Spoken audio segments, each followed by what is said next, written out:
Hey folks, it's Stephan here. Welcome to the Solitudinal Podcast, a weekly show where I get to talk about video games and touch base with my viewers. If you haven't subscribed yet, please click the subscribe button at the end of the video, and if you have subscribed, thank you, and welcome to Stephan Plays. If you've been following the videos on the channel, you know that I've been continuing to play a lot of Stardew Valley. I've also been playing at home, where I'm working on the fish tank collectibles for the community center. And here in the series on YouTube, we are getting toward the end of spring, and there'll be a couple more episodes coming out probably this weekend. Now, something that is related to that that's also coming out this weekend is the 4th episode of my new series, Stardew Valley Kitchen, where I cook something inspired by each of the recipes in the game. So far, for videos, we already have a fried egg, an omelet, and a radish salad. And this week, it's another breakfast item, but with a twist. So tune in to check that out on Saturday morning. 9 Eastern is when that will go live. I got the second video for the Goliath game up, which continues to be a problem as far as the camera control goes. I really do wish that you could have more of a view in that game than they provide for you. But the game itself is really neat. I've gone to another fragmented part of the world, which I think I'm a little bit underleveled for. So I'm going to go back to Mirkwood, which is the second part of the game that you go to, and do some questing there, do some more exploration there, and maybe be able to upgrade my Goliath before moving back into that winter biome, where so far I've faced orcs and these huge cat-like things that just can demolish me.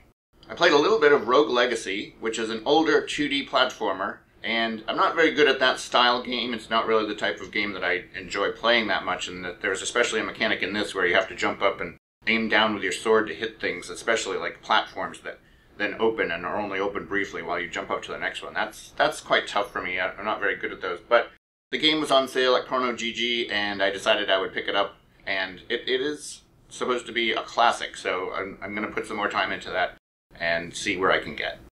For games I've found that I'm interested in this week, I'm starting off with The Way, which is already available on Steam. And it takes its inspiration from the old platform games like Flashback, which is a game that I put many hours into back on my Sega Genesis.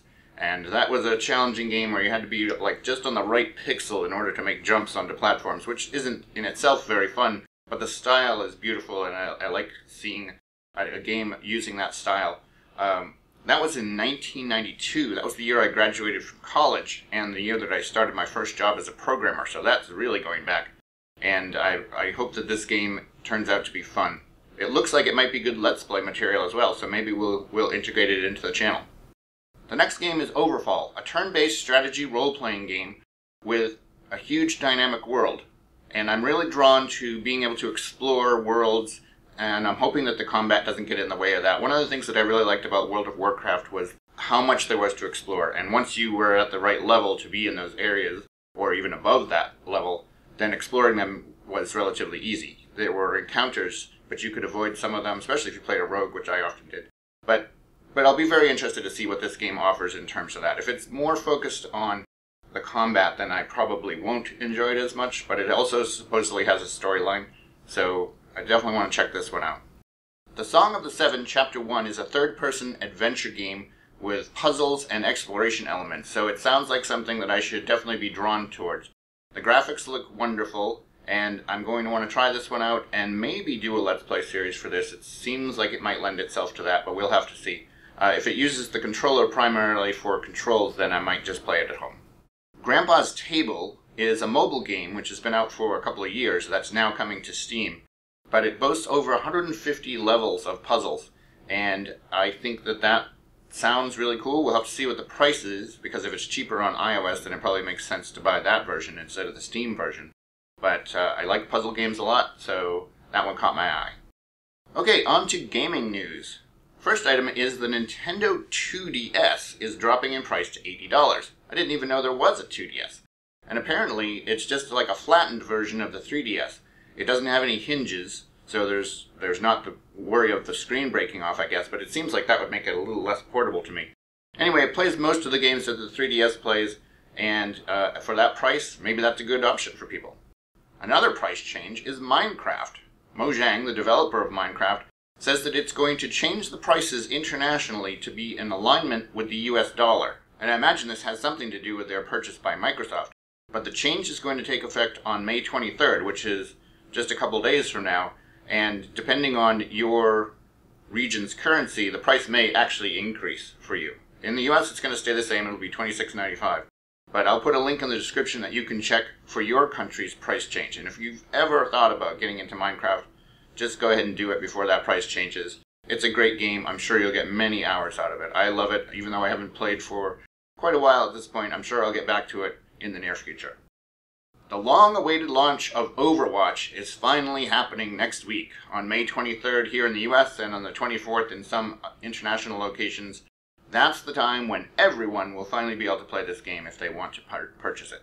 Although I used to play a lot of Quake and other first-person shooters, I really haven't been into that style of game for quite a while, so I'm not sure if I'm going to check this out or not.